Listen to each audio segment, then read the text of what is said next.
Hello, friends. Today we are going to read The Terrible Two, pages 66 to 87. Let's begin. Chapter 13. It was incredible. Miles didn't know the exact number of students at Yawny Valley Science and Letters Academy, but he had a pretty good feeling that every single one of them was here for Cody Burr Tyler's birthday party. The town square was packed with kids. 2 hours earlier, the place had been empty. Miles had arrived at 11 a.m., pulling the wagon behind him. He parked the wagon next to a picnic table next to the gazebo. On the table, he taped a sign that said, "Food and drinks here." Then he taped another piece of paper to the wagon, "Gifts here." Finally, he lifted the finishing touch from the wagon, a cake he'd made himself, from scratch, with pink frosting and "Happy Birthday, Cody Burr Tyler," written in fancy green lettering. If Miles was going to prank everyone, it was only right to provide good cake. Then Miles had left. He didn't want to be the first one at Cody Burr Tyler's party. That definitely wouldn't be cool. Now Miles had returned and walked past a picnic table overflowing with food. Brownies, chips, dip, cookies frosted pink and white with little sugar sprinkles on them. Past make that 4 coolers full of soda and ice cream sandwiches. Past his red wagon, now filled with a tall stack of presents in colorful wrapping paper. There were red presents and blue presents, and presents with balloons on the paper, which, to be honest, were a little babyish for Cody Burr Tyler. Some boxes were flat, some were round. One was pretty clearly a telescope. A telescope! "I brought that one," Stewart said, pointing with both hands toward a small gift that seemed to be crawling away. "Oh, man," Stewart said, running after the box. "Stay!" Miles made a mental note to leave Stewart's present in a pasture somewhere. He placed his gift, an empty shoebox and silver paper, on the wagon and grabbed a slice of cake. 2 seventh-grade boys were standing by a platter of chimichangas. "Have you said hi to Cody Burr Tyler yet?" said the one wearing the red hat. "Yeah," said the one not wearing any hat because he worried he didn't look good in hats. "I waved to him when I got here. I don't know if he saw me. A bunch of guys were playing 3 Flies Up and Cody Burr Tyler was permanent flyer." "Oh, that's cool. When I saw him, he was telling this really funny joke about pizza. We did our secret handshake, and he said he'd talk to me later." "Cool, I think he did see me when I waved." Miles grinned. Secret handshakes. 3 flies up. They were doing his work for him. Holly Rash was leaning against a tree. Miles walked up to her. "Hey," said Miles. "Hey," said Holly. "Look out for that cake. It's really dry." "What?" said Miles. "I think it tastes good." "You're crazy. That cake is terrible." "Maybe you just got a bad piece. Here, have a bite of mine." "Never again," Holly said. "This is probably the worst cake I've ever eaten. And did you see that lettering? It looked like it said Bird Day. It says birthday. That cake is an embarrassment." "Forget about the cake," said Miles. "What do you think of this party? Pretty great, right?" It's all right. To be honest, I was expecting more from Cody Burr Tyler. I mean, I've never heard of the guy, but everybody talks about him like he's Cary Grant meets Marlon Brando meets Paul Newman." "Who are they?" Miles asked. Holly sighed. "Old movie stars." "And they all met?" said Miles. Holly sighed again. "What's a bird day?" Stewart shouted from over by the picnic table. "This party really needs something to liven it up," said Holly. "Hi, buddy," and "Hi, Holly." A pair of tiny legs was the only thing visible behind a gigantic box that was waddling toward them. "It's me, Niles." "We know," said Miles and Holly at the same time.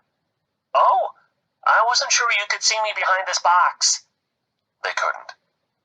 "That's some gift there, Niles," said Holly. "Thanks. I hope I didn't go overboard. To be honest, it's not entirely safe. I can't really see when I'm carrying it, so I planned a route to the park that didn't involve crossing any streets. That's why I'm late." "What did you bring, Holly?" Miles asked. "I brought myself, Holly said. I'm not going to give a present to a guy I don't even know. What? Niles's voice came from behind the present. I went all out. I wanted to celebrate Cody Tyler for being born, and also thank him for recognizing that I was one of the cool kids by inviting me to this exclusive party. Niles put down his box, and for the first time saw the crowd that had taken over the town square. Oh, he said. Looks like someone shared the invitation. Niles shrugged. Oh well, more gifts for Cody Tyler, I guess. He adjusted his sash, which today said Party Helper, and picked up his box. I'm going to drop this off, and then cake time. Miles checked his watch. 1:26. Almost time for the big moment. He excused himself and set off looking for a quiet place to prepare. On his way to an empty playground, he passed two girls he'd never even seen before. Do you want the rest of my cake? Asked one girl. No, said the other. I had some earlier, and it was terrible. Do you think Cody is going to play his guitar today? I hope so. Did you know Cody Tyler can crush a root beer can on his head? Really? Yep, with the root beer in it. Whoa! Miles loved it. This prank had taken on a life of its own, and it was about to get better. Miles made his way to a creaky swing set and pulled out a crumpled paper from his jacket's inside pocket. It was his speech, which he'd written last night when he couldn't sleep. The alarm on Miles's watch beeped. The cow mooed. Showtime. Hello, everybody. My name is Miles Murphy, and I'm the new kid here in Yawny Valley. I'd love to take this opportunity to say happy birthday to Cody Tyler.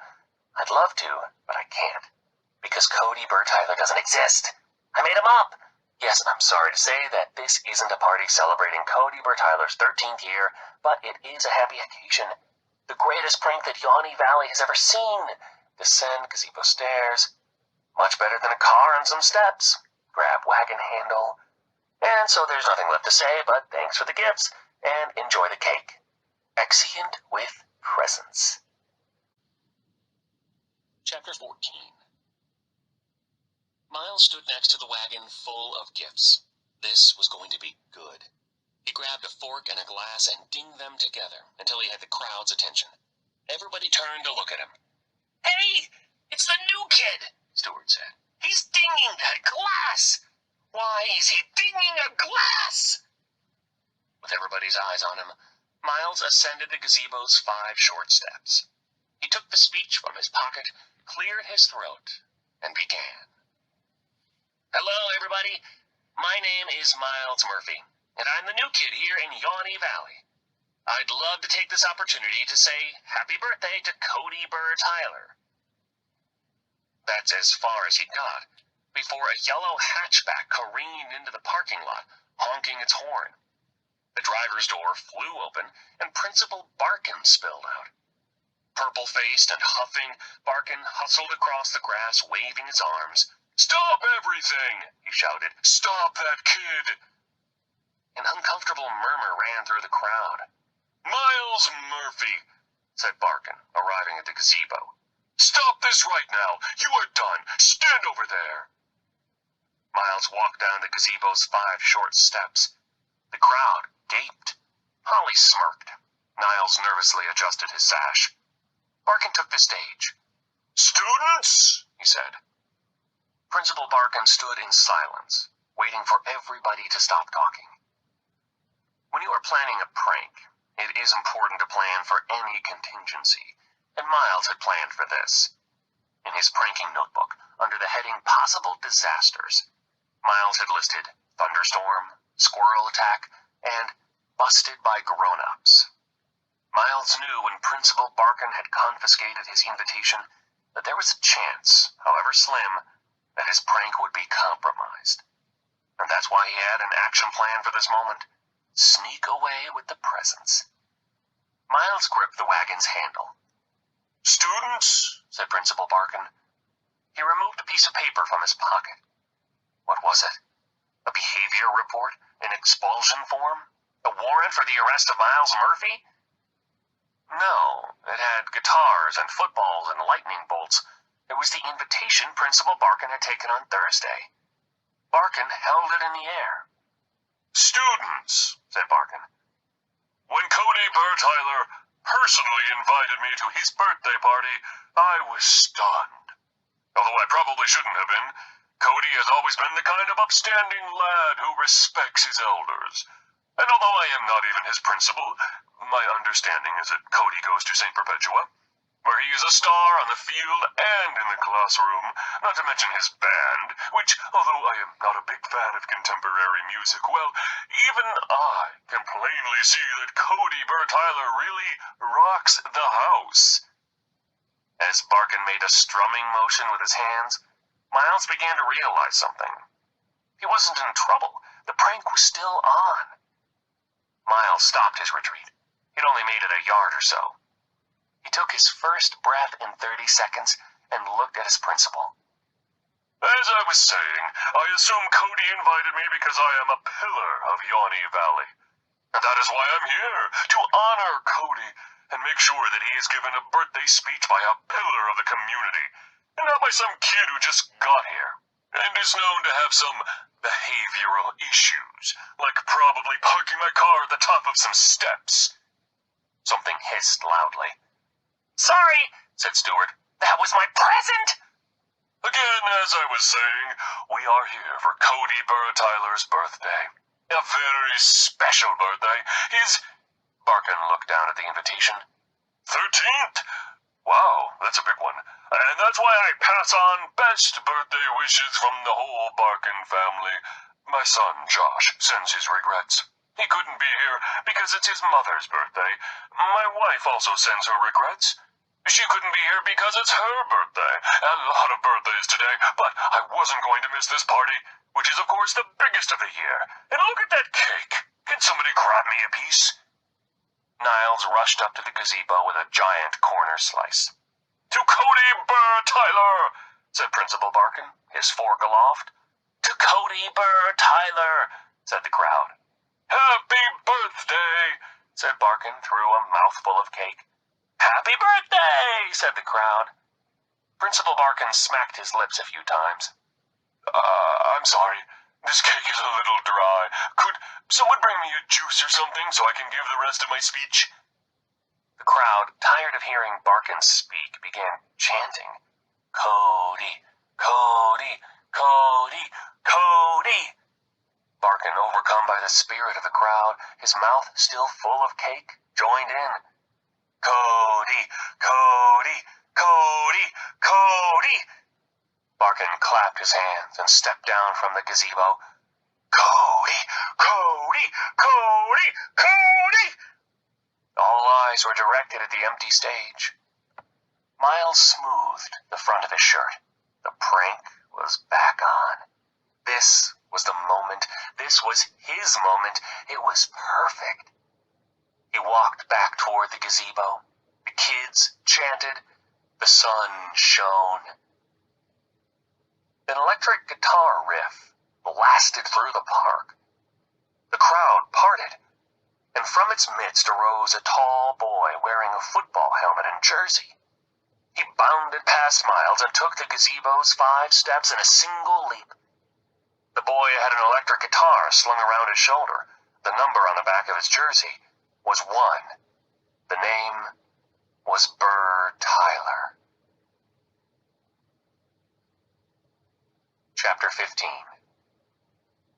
"Hello, Yawny Valley," the kid said. "Happy birthday to me." The electric guitar riff sounded again. Miles swayed slightly as his brain tried to process what was unfolding before him. Cody Bertyler, a kid who didn't exist, a kid who Miles made up, was standing in front of him. And he was cool.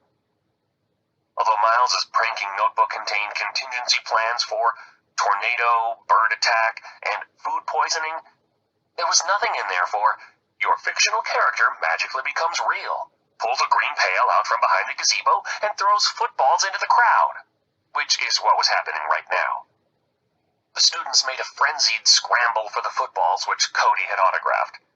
Principal Barkin, being a good 2 feet taller than everyone else in the crowd, was catching most of the balls. He looked absolutely giddy. "I'm open! I'm open!" he shouted. Cody Bertyler held the bucket upside down to show it was empty. The kids groaned and settled down. "Hey, all right, that was a lot of fun, but if I could get serious for a moment." Cody's voice got quiet. "I just want to thank you for making my birthday party exactly what I wanted it to be, the party of the year. Principal Barkin, thanks for that moving speech. I wish you were my principal." Barkin applauded, alone. "And to all of you, I just have one thing to say. Party down, live large, and thanks for all the presents." The electric guitar started up again. Where was the guitar even coming from? Cody hadn't played the one on his back this whole time. Cody Bertyler gave a massive thumbs up to the crowd. They roared. He jumped the banister and landed on the grass. Everybody roared again. "Peace out, everybody!" Cody Bertyler took the wagon's handle from Miles. "Thanks for keeping this warm for me, little guy," he said. Miles watched as Cody Bertyler sauntered off with the gifts and loaded them into the trunk of a stretched limo, which apparently had pulled up during his speech. "Keep the party going without me, everybody," he said. "I gotta run. There's another party for me at my house." Then Cody Bertyler got into the back seat, still wearing his helmet, and the limo drove away. Chapter 16. What just happened? Miles was now sitting on the bottom step of the gazebo. Seriously, what just happened? Miles sat and wondered. Kids laughed, music played, and Miles just sat. Stuart still seemed to be chasing something. Miles sat. Cars pulled up, parents waved to kids, and kids got into cars. The cars drove away, leaving behind clouds of dust. Miles sat. The stragglers took the last of the food, hot dogs and brownies, but not cake. There was still plenty of cake. Miles sat. Holly and Niles came over and talked to Miles. Miles talked back, but when they left, Miles could not remember what they'd said. It was all just noise. Everybody else left the park, but Miles still sat. Somewhere in the distance, a cow mooed. Miles sat. The sun set and the park lights blazed, the sprinklers came on, and Miles just sat. About an hour after dusk, Miles decided that was enough sitting. He stood up. Miles felt like he had entered a new world. Now that a fake kid had become real, anything was possible. Maybe the gazebo would launch into space, and Miles would colonize the Horsehead Nebula. Maybe lightning would strike that oak over there, crack it open, and gold coins would pour forth. Maybe a volcano would rise up from the field, and lava would devour Yawny Valley. But the eruption's blast would also propel Miles safely back to his old apartment in a pink building that was close to the ocean, with maps on the walls and on the ceiling, back to his old town, where he was a master prankster and everyone knew it. Miles waited a few seconds for something to happen. Nothing happened. All that was left of Cody Bertyler's party was a field full of trash and a platter full of cake. Miles grabbed a garbage bag. He ate a fingerful of frosting and then dumped the cake in the bag. He picked up paper plates and candy wrappers, soda bottles and cans, pizza crusts and stray potato chips. Miles was supposed to leave the park with a wagon's worth of presents, but all he had was a big bag of trash. He didn't even have the wagon anymore. He'd had that wagon since he was 6. Despite what everybody said, Miles was starting to think Cody Bertyler wasn't that cool at all. Take away the football helmet and the electric guitar, and all you had was a wagon thief. The trash bag slung over his shoulder, Miles took one last look at the park. Underneath the picnic table was something he'd somehow missed. It was a present. Miles dropped the trash bag and ran for the table. He got on all fours. The wet grass soaked his knees. Miles crawled under the table and picked up the gift. He looked around for Cody Tyler, who might at any moment pull up in his limo and claim this last present. But no, Miles was alone. There, under the table, he held the present in his lap. It was the size of a shoebox, and its silver paper shimmered in the moonlight. Miles bit through the ribbon and ripped off the wrapping. It was a shoebox. The lid was taped on. Miles worked his index finger under the tape. He popped off the lid. Tissue paper. He peeled back the paper and peered inside.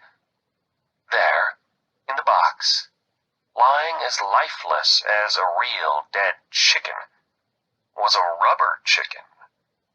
This was apparently someone's idea of a joke. He grabbed the chicken by the legs, walked back to his trash bag, and tossed it in. The chicken landed belly up on top of some hot wings. There was a message written on the chicken's belly. Miles reached into the bag and pulled out the chicken. The words were written in big block letters. "You can't trick a trickster. Meet me in Sherman's pasture. Sunday, sunset. Come alone." Who would give this to Cody Tyler? Miles dropped the chicken and ran back to the table. He rummaged through the wrapping and pulled out a tiny gold gift tag. The words were written in delicate cursive. To Miles from Niles. Fact 313. Cows have 32 teeth, just like you and me. Fact 314. Cows came to America with the Pilgrims, but they didn't wear those funny hats. Fact 315. Cows can't vomit.